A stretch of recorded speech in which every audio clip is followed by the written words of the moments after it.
proseso po kung paano ninakaw ang pera sa kabad ng bayan ay pwede nating ilarawan sa prosesong ito.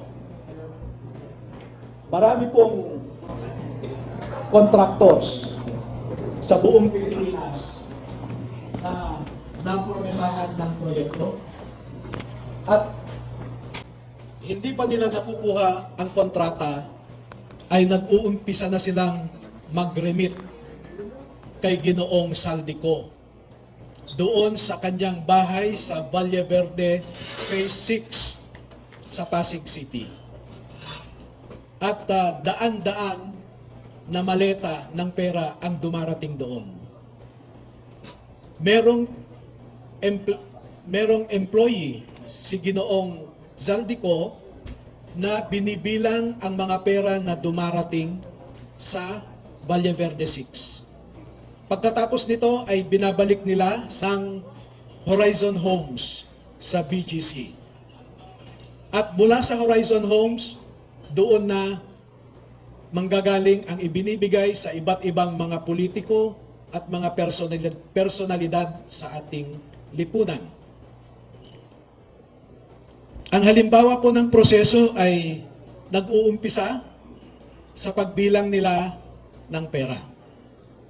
Sa larawan sa itaas ay inihahanda ang pera bago isilid sa mga maleta ulit sa Horizon Homes.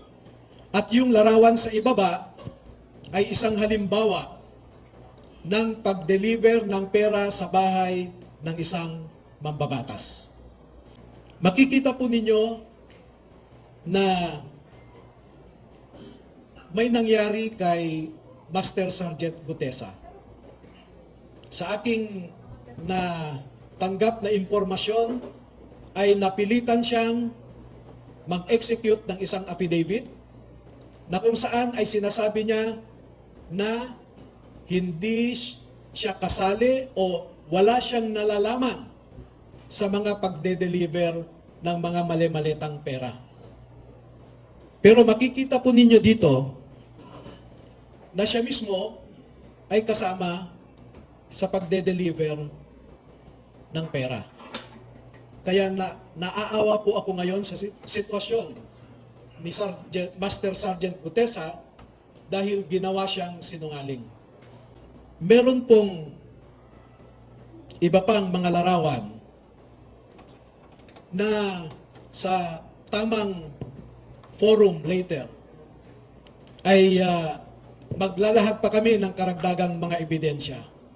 Pero ang pagde-deliver nila ng pera ay gumagamit ng eroplano,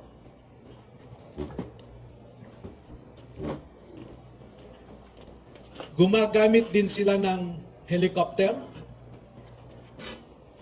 at ganito po ang mga dinideliver sa mga bahay ng ilang mga mambabatas. Makikita ninyo sa itaas na larawan ang hilera ng mga maleta na ang laman ay pera. At parte lamang ito ng isang delivery na sa panahon na ito ay 52 na maleta ito.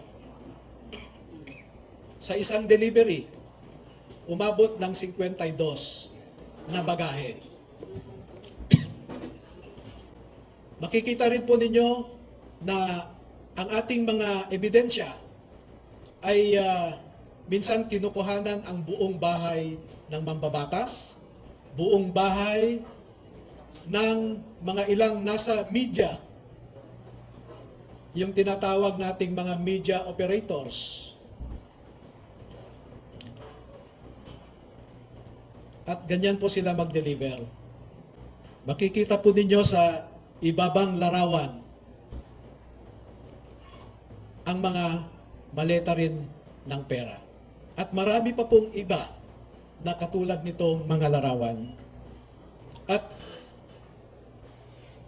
dito sa taas na larawan ay ipinapakita lamang na yung isang malaking maleta ay hindi kayang o halos hirap na buhatin ng 3 katao.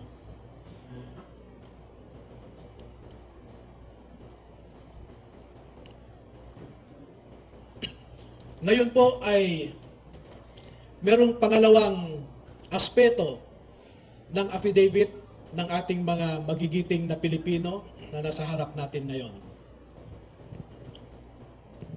Meron silang mahalagang napansin, naobserbahan, at alam sa kanilang personal na pananaw dahil nasali sila sa isang importanteng operasyon.